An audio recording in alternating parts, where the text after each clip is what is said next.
Welcome back to the channel. My name is Bobby. I'm a hay farmer in Nevada, and I thought we would do a little day in the life video again. We have a lot going on today, a lot to get done. So I just got up at 5 a.m. I've got a little 20-acre field to rake, and then I've got the outside rounds of a different field that I already cut, and I'll go rake those too.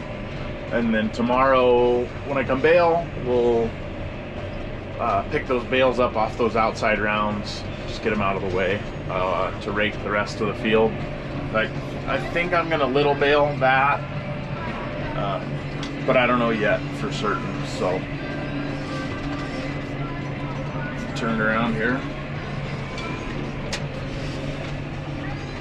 So just outline for the day, I guess. I'm gonna rake this, and funny enough, I had my alarm set for 5 a.m.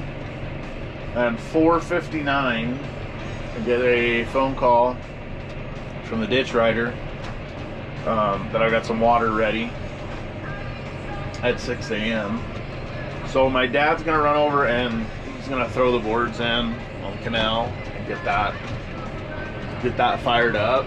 And then as soon as I finish raking, which shouldn't take too long, I will go take over for him. And then I'm in the process right now, I was working on it yesterday, most of the afternoon, of getting, it's a little narrow here, but anyway, getting our, I bought a second used 3-string baler. And it just had a few little maintenance things that needed addressed, so I'm just working that out. So that's all done. There were some bushings missing on a tension pulley on the main drive belt, and then I went ahead and greased everything, and so all I have left to do is get it set up on the tractor, which is not, you know, hooking it up's the easy part. I gotta mount a scale box, and I gotta also mount the control box. And there goes my dad right there going by. I gotta mount the actual control box for the baler as well. So they've got a box because they're an engine-driven baler, so it controls. It controls the whole baler, right? So you've got your ignition on it. It's got the throttle control, the clutch for actually engaging the baler. So the way they work is they have an engine, and they have a short drive line. 1 minute, let's get this all straightened out here. It's hard to do. My wife got me an awesome little kit, and I just haven't set up with it yet. It's got all sorts of different mounts. You can wear the GoPro on your chest or whatever. So anyway, controls the clutch. That clutch is what actually transmits the power from the engine to the gearbox on the baler, and then that gearbox drives the plunger.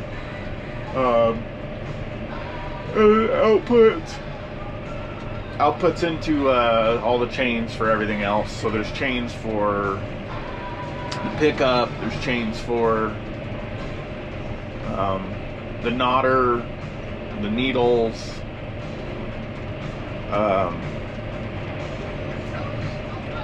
goodness, my brain doesn't work. The stuffer, I think the stuffer system runs on the chain as well.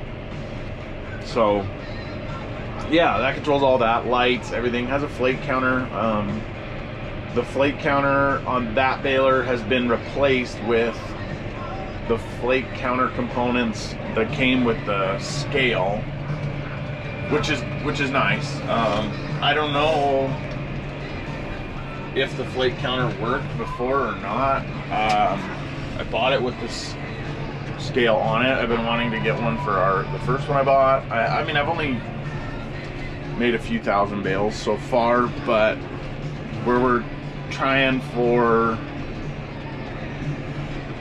you know, more of a premium retail product.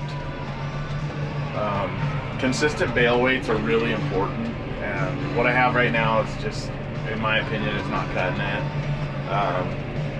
That mechanical scale. So having everything on one screen is great. I did have to make some adjustments to the sensors, so I'm hoping they work now. He said that he never got it working, the previous owner, the flake counter. So they don't cancel out inputs from other sources. Like, what I mean is, like, it just counts every stroke. So when you go turn around on the end rows and stuff, you'll get bales that have, you know, 100 flakes in them, whatever. Now, I don't know if the control box on the baler is different when they're set up that way, because I think if you raise your pickup, it doesn't count, but I don't know for sure. What I do know is mine works right now, and I'm really happy with the flake counter, and so I want to make sure that this other flake counter is going to work, and it should. I mean, they're really simple systems. They're literally just a magnetic, not even magnetic. They just sense steel, I assume, or maybe they're just proximity. I don't know. But basically, it's just a sensor, speed, like they use them as speed sensors as well on things.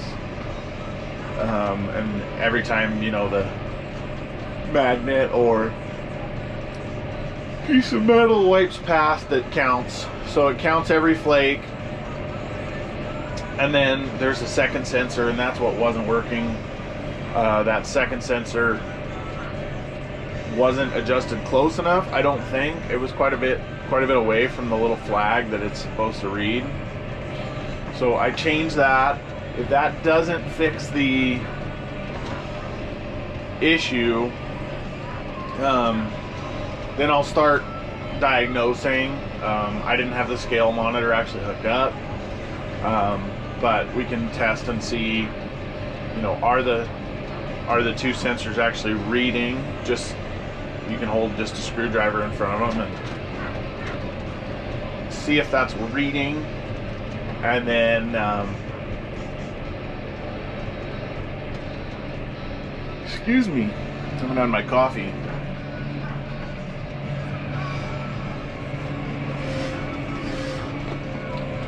Yeah, so we're gonna work on that. We're gonna irrigate, we're gonna get our baler all set up, and then if I get that baler set up in a timely manner, which I think I should be able to, I just have to make one mounting bracket. I've got one already made.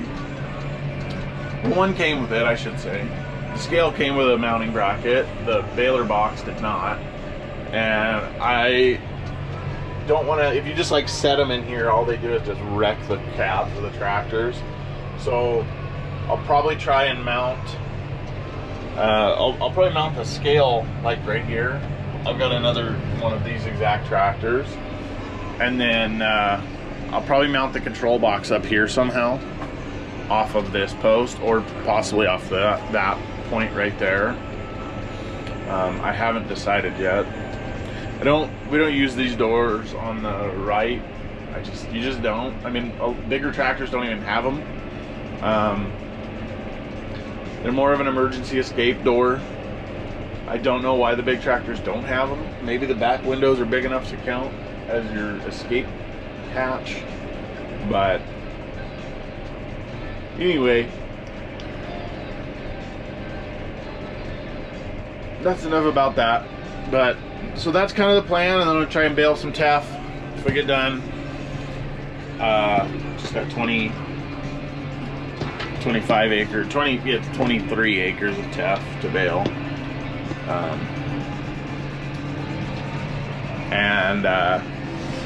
You know, you want to bale it with a little dew, but it's also, it's not as critical as long as it, you know, flakes and all that. So, and if it doesn't, you know, we'll figure it out. We'll make it better. We'll make it right. But yeah, I don't know. I raked the teff yesterday, so I don't know if it's even ready to bale or not. It might still have some green stem to it. We're gonna find out. But depends when I get done watering too. You know what I mean? I get done watering till 10 or 11 o'clock, and then by the time I get the baler all situated, you know, it may just be too hot by that point. So I might be waiting till tomorrow. I have my other baler set up, but I really want to get this one going and try it out before I bale any alfalfa with it. I want to have it ready to go. It's always one of those things where you think it's an easy task until you go to do it, and then it always takes longer than you think it will to get it hooked up, get it set up, make a bracket, figure out where to put that bracket. You know, do I want to mount the scale? Do I want to put the scale on my right? Because you're watching over your right shoulder all the time while you bale anyway. So, you know, if I'm sitting like that, looking there, that's probably the move. And then up there, I'll put my control box, because I don't need to watch that as closely. Really, all I need to look at on that is just, you know, fuel level, engine temperature, oil pressure, that sort of thing, which you need to be paying attention to. But you know, a quick glance every, you know, hour should be sufficient once you know, get rolling.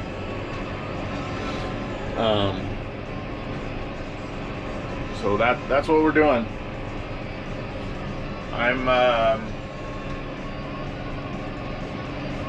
We'll check in as we go along throughout the day, and we'll try and put together a coherent video as to what's going on.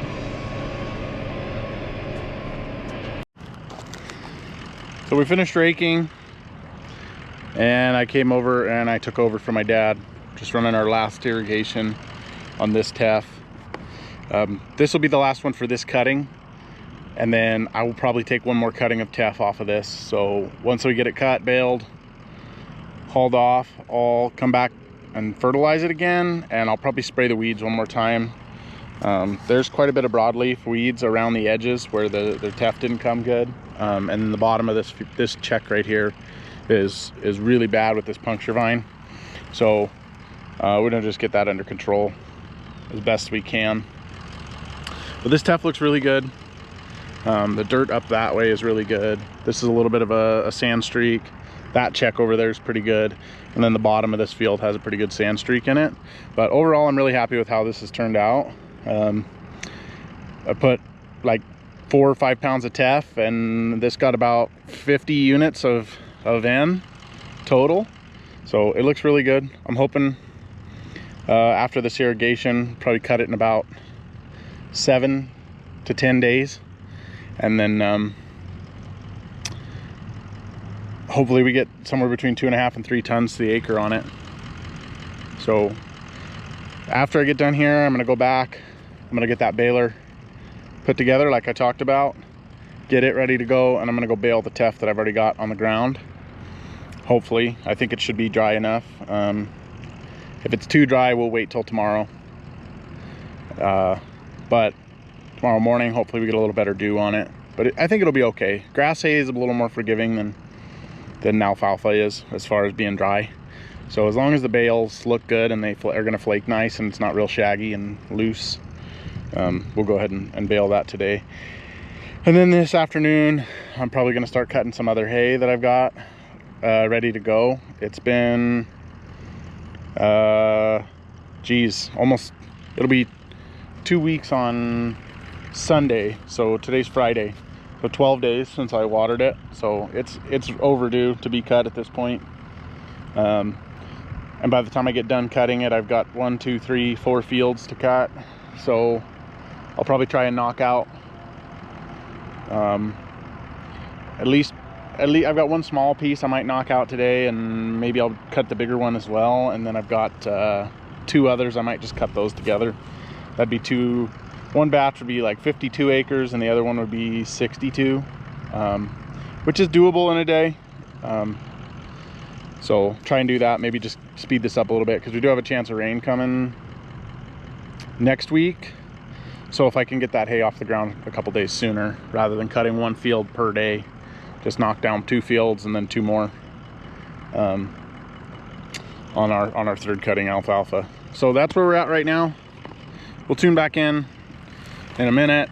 This field I already turned off, so this is just run out right now. I've talked about it a little bit before, but basically with the flood irrigation, we don't run it all the way to the end of the field. I'll stop it depending on the crop. Depending on, like, this crop is really thick, so it's really holding the water back, but it's also really dry already. It's only been 12 days, but it's pretty dry. So it's soaking up a lot of water. So I ran it pretty far down there, because I shut the other one off pretty far down, and it made it, but just barely. So this one I ran quite a ways down, and then I had the ditch, and I've got all this water stacked up here, so it should make it, but it will take 30 minutes or so to finish out from when I shut down. So I'm watering 1 piece. This is the top tier. There's a lower tier right over there. I'm running that right now. That one's usually pretty fast. I can get a little bit bigger head of water there. I get 12 CFS on this one. I can get 16 in that one. So we'll go ahead and go check on that water, and I'll show you that teff. That teff looks even better. Let me shut this video off. I gotta get on the highway, and I'll turn it back on when we get over there. So this is the other teff down on that lower tier, and you can see I'm standing in it. It's up to my knee, a little past, and we're not going to cut it for another, 7 days, maybe 5 days, if it looks like it's going to lay down really bad and lodge. There's a few spots where it's starting to lodge already, but I think that's more from either coyotes like walking through it, or deer bedding down in it. But now up there, that's sandier, so you can actually kind of see the color change, but that's actually a drop in height too. But where I'm standing right now, it's really nice, and it just gets better as we go this way. And then the very bottom that corner over there is a little bad too, but this looks as good as any teff I've ever seen. So, and it's not the whole field, and it's only a 5-acre field, but it just looks awesome. I love how green and lush, beautiful it looks, and I can't wait to get it in a bale and see how that looks and start selling it. There's virtually no weeds in this at all. This right here, this is called proso millet. There's probably just a little contamination from my, either in the seed, or it could be, I think it's proso millet. White sorghum doesn't head out that fast. I planted some cover crop mixes a couple years ago, and it had a little bit of that proso millet in it. So that's probably what it is. I vacuumed out the drill, but seeds get stuck all over, so one little seed bounces out here and there, which that's not really a contaminant at all. It's fine. It's not a toxic plant. And then this, I don't know the proper name. We call it windmill grass or finger grass, tickle grass. Usually in these fields of teff, it's lousy with this stuff, but I did have corn in this 2 years in a row, and so I think that helped to control a lot of those weeds. The puncture vine, as I said before, that upper field is horrible with puncture vine. It always has been. It's really weak on the bottom, the soil is, so everything has trouble getting established, and then so you always end up with thin spots, and that gives the puncture vine a place to get established. So even when it was in alfalfa, I had spots where there was, puncture vine growing along the edges and the border and that sort of thing. And so they just keep replenishing the seed bank, and it's really hard to exhaust that seed bank. Last year I had the corn came up, and the puncture vine was so thick around it that I sprayed it, and I sprayed it again, and it still robbed some yield from the corn, because it's just so thick that it comes up faster than anything else and just chokes it all out. So that's going to sum up this irrigation, and then probably have 15-20 minutes to go here, and it's hot out there. Sorry, had to get back in the AC. Once I shut this off, I'm gonna go, like I said, go bale, and then we're gonna cut some hay this afternoon. That's gonna be our day. We got somebody supposed to come pick up some hay today, and then somebody else is supposed to get a block of alfalfa small bales tomorrow. And tomorrow morning I've got about a 20-acre field that I raked this morning, and then the outside rounds of another one, I went ahead and cut those a day ahead. So I went ahead and raked that. I'll bale that tomorrow morning and just haul those bales off, and then they're out of your way when you rake up and down, because I might small bale that field. I haven't decided yet. Right now I've got about 40 blocks of small bales left. I started with 50. So that's, you know, they're moving, but I did sell like a truckload's worth, and I don't know if that's gonna, if they're gonna get any more or not yet. So it's not like I'm selling consistently, you know, 2 blocks a week. If I was, then I would definitely small bale that, because that would probably get me through the whole winter time, all the way till next second crop. So I still might. I'm still on the fence. I just, you know, it's making small bales is not new to me. We used to do all small bales, and then we switched over to all big bales, and would just occasionally small bale some stuff. But the retail small bale thing I started doing a little bit of last year. I just did like 30 acres one time, and now this year, so far I've small baled 74 acres, and I've got 50 acres of teff to do in small bales, and I'm gonna probably do some more small bales in alfalfa. I just don't know when or how much, so I'm still up in the air on that, but I have to decide, not tomorrow, but for certain the day after that, and probably tomorrow, because how we rake, whether we leave them separate or put 2 into 1, will depend on whether I'm going to small bale or big bale that too.